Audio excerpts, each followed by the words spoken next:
Le Coran enseigne qu'Allah va installer un vicaire, un califat humain sur toute la face de la terre. Mais ce qui est étrange, c'est que les djinns d'Allah révèlent le rôle qu'il va jouer. Premièrement, semer le désordre, le chaos sur la terre. Deuxièmement, verser le sang des innocents. En vérité, il s'agit ici bel et bien de l'Antichrist, personnage final de la dictature achevée à la toute fin des temps. Comme un éclair, voici je vous ai donné le pouvoir de marcher sur le serpent et sur le scorpion. Lorsque ton Seigneur confia aux anges, je vais établir sur la terre un vicaire, califat.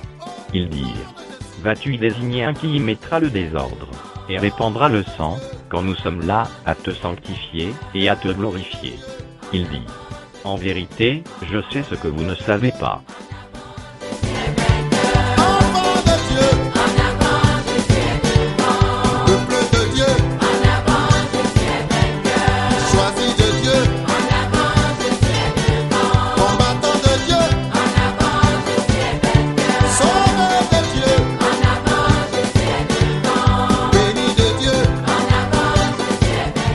Alors que la Sainte Bible nous parle, nous prédit et nous annonce, dans un futur très proche, l'arrivée d'un despote impitoyable, qui aura de grandes dents de fer, et des ongles d'airain pour manger, briser et fouler aux pieds la terre tout entière, et ceux qui restent d'elle.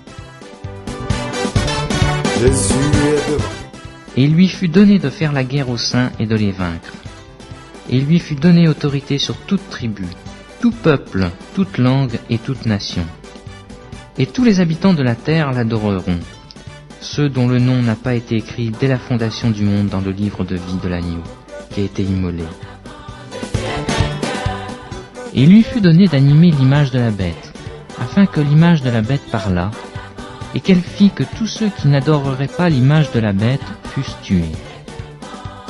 Et elle fit que tous, petits et grands, riches et pauvres, libres et esclaves, reçussent une marque sur leur main droite ou sur leur front, et que personne ne put acheter ni vendre sans avoir la marque, le nom de la bête ou le nombre de son nom.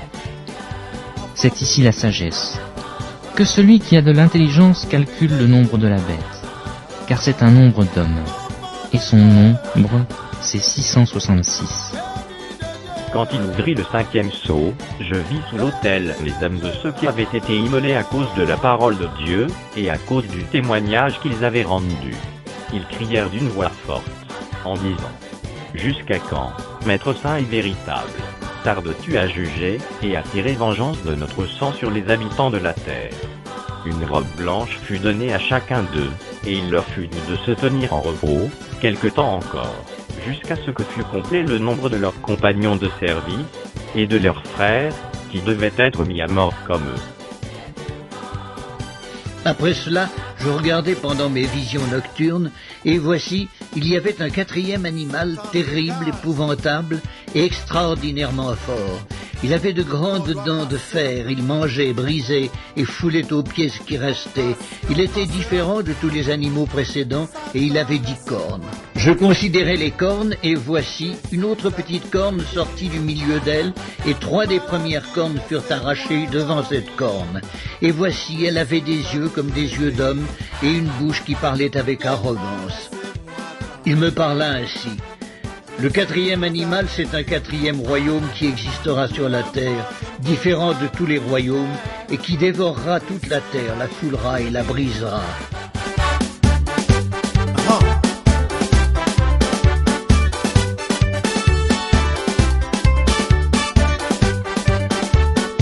Le Coran enseigne qu'Allah a ordonné aux djinns de se prosterner devant Adam.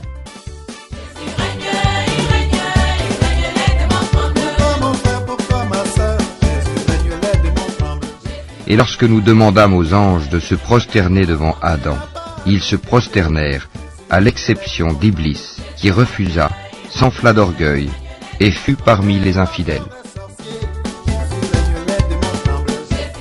Nous vous avons créé, puis nous vous avons donné une forme, ensuite nous avons dit aux anges, prosternez-vous devant Adam.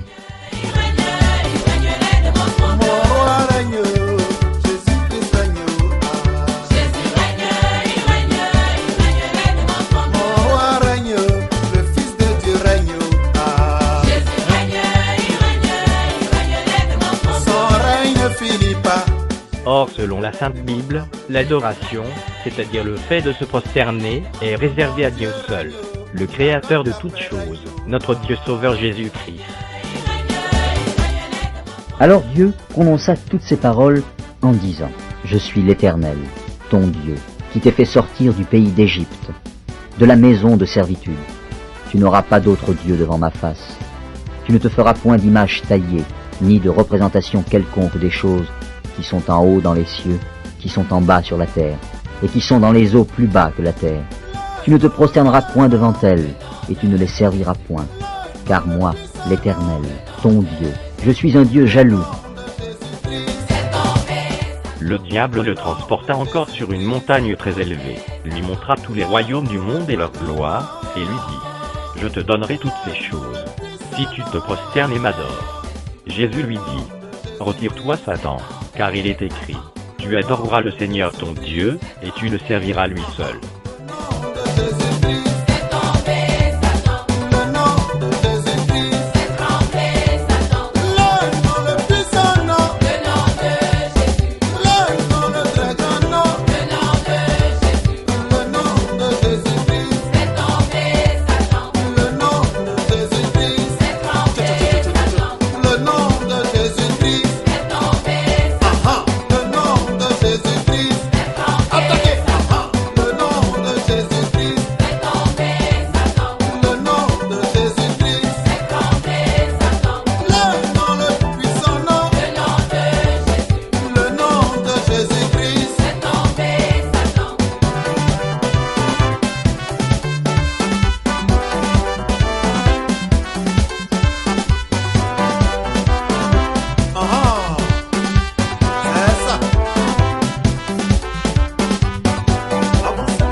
Tu as cherché